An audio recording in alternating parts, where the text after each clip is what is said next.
السلام عليكم، فيديو جديد وتجهيزات رمضان 2023. كل سنة وانتم طيبين. يلا ادخلي معايا الفيديو وانت هتتشجعي وتتنشطي وهتبدأي تفريزات رمضان. كل سنة وانتم طيبين. هنعمل طلبات اليوم بتاعنا عادي جدا، ولكن هنخليها بروحانيات رمضان، وكمان هنشيل منها لشهر رمضان. خليكي ست بيت مدبرة، ويلا ادخلي الفيديو معايا وشوفي.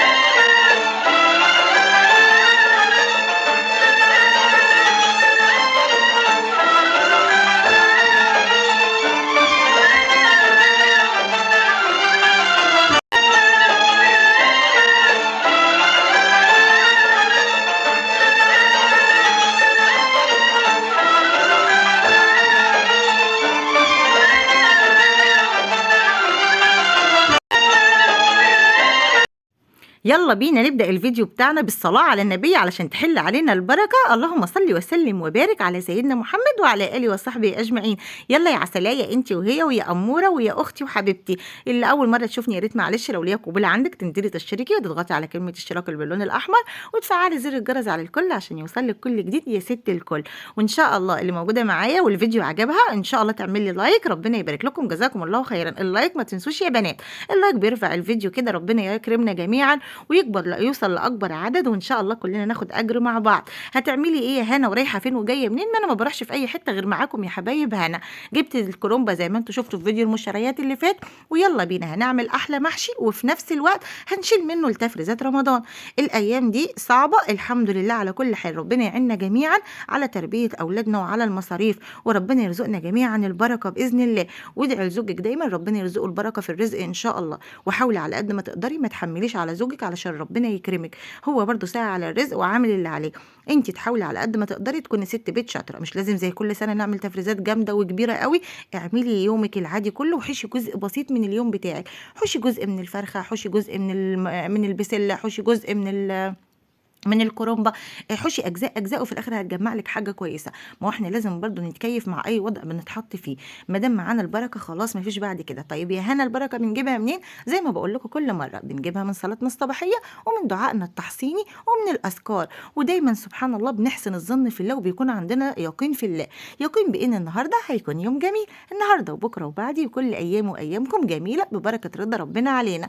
ربنا يديمكم النعمه على قلبي اللهم امين. استشعروا النيه ديت يا بنات، خلوا عندكم يقين في الله ان مهما غليت الاسعار ربنا ضمن لنا الرزق. وزي ما بقول لكم دايما، احنا بنعبد الله كما امرنا وهو سيرزقنا كما وعدنا. خلاص انتهت على كده يا بنات. احنا اهم حاجه ان احنا نكون مع الله، ملناش ملجا ولا مفر الا لله عز وجل. طول ما انت يومك ذاكر، طول ما انت لسانك ذاكر، طول ما شاء الله مراعيه ربنا في بيتك وفي اولادك، صلاتك صلاتك صلاتك لازم تخليها على ميعادها علشان ربنا يرزقك البركه في يومك كله. خلاص بعد كده توكلي على الله حق توكله.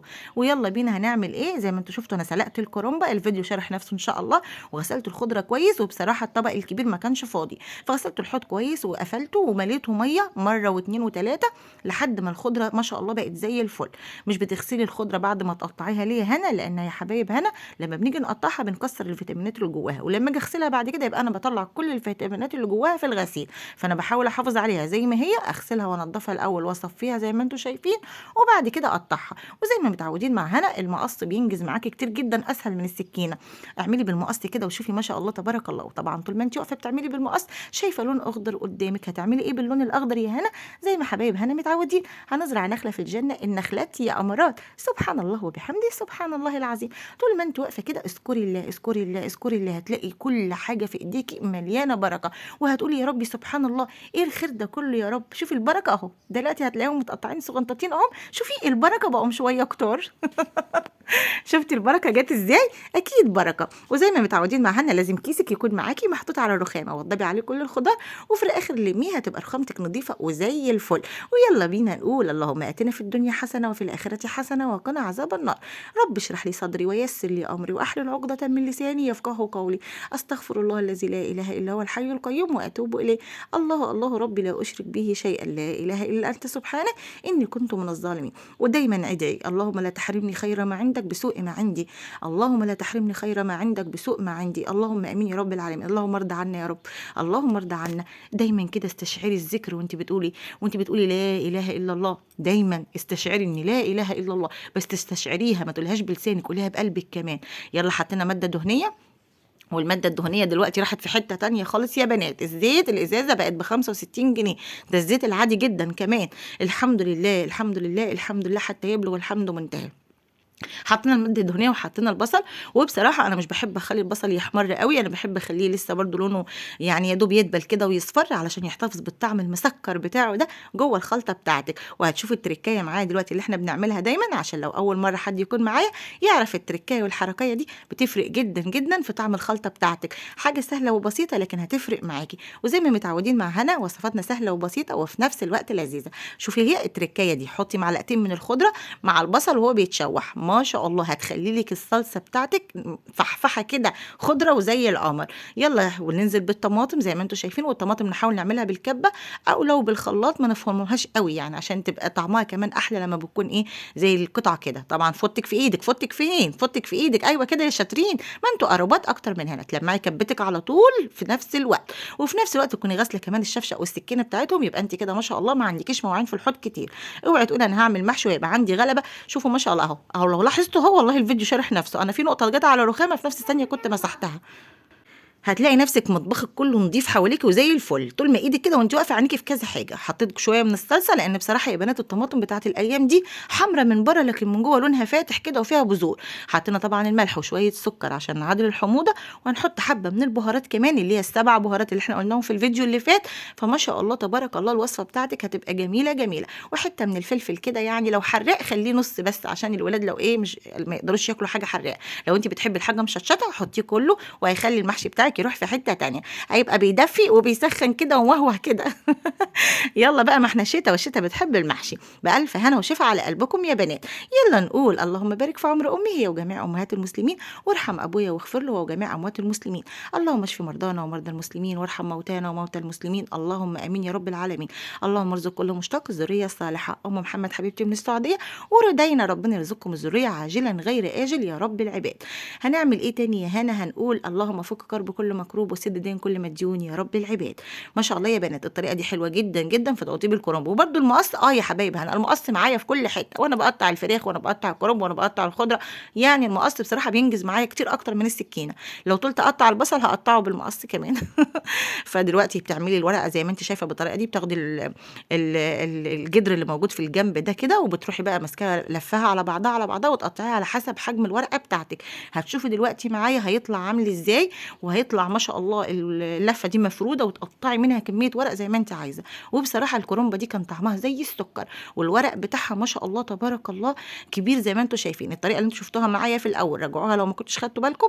الطريقه دي بتخلي الورق بتاع الكرنب بتاعك وهو في الميه بتطلعيه لين فمش بيتكسر منك. لو انت حاولتي تفكفكيه وهي لسه بره الميه مش هيتفكفك منك، هيتقطع من هنا وهيتكسر من هنا. لكن دي شوفي ما شاء الله الورقه بتطلع اللهم بارك زي ما هي ببركتها ومش متقطعه ولا متبهدله منك، وهتبقى ما شاء الله في بركه في الكرنبه لان مش متقطعه، الورقه سليمه زي ما هي، فهتعمل معاكي ورق كتير. يعني البركه موجوده معانا.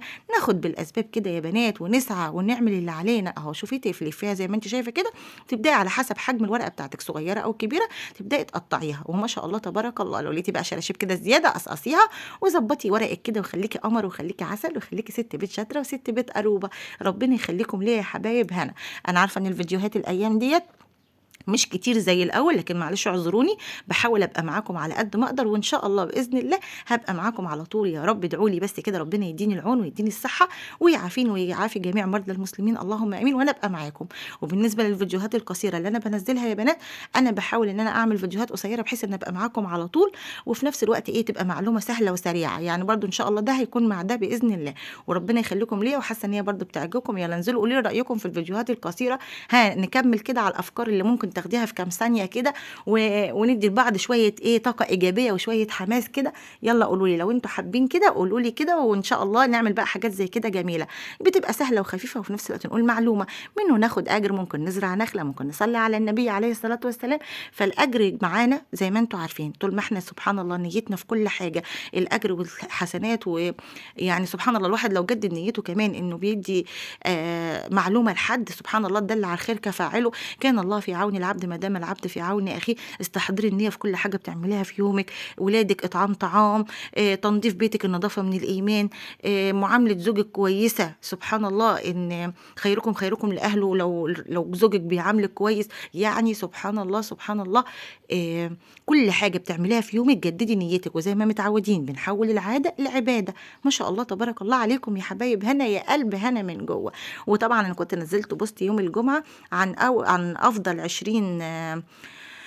20 طريقة لزيادة الرزق. لو انتوا حابين انزل لكم على المنتدى برضو حاجات زي كده تمام، حابين ان احنا نتكلم عليها في فيديو كده ونقول حاجات زي كده واشرحها كده واقول بقى ايه كل حاجة بالتفصيل ازاي نعملها، او ازاي نستحضر النية فيها، او ازاي نجدد نيتنا او كده، يعني قولوا لي كده. ما شاء الله تبارك الله، انا خدت من كل حاجة وخليت من كل حاجة، خليت كيس من الخضرة، خليت كيس من ورق الكرنب، خليت علبة من الصلصة، والباقي عملت بيه حلة محشي قمر القمر. وبكده يبقى انت شلت تفريزات رمضان وفي نفس الوقت راعيتي بيتك. بحبكم بحبكم، استودعكم الله.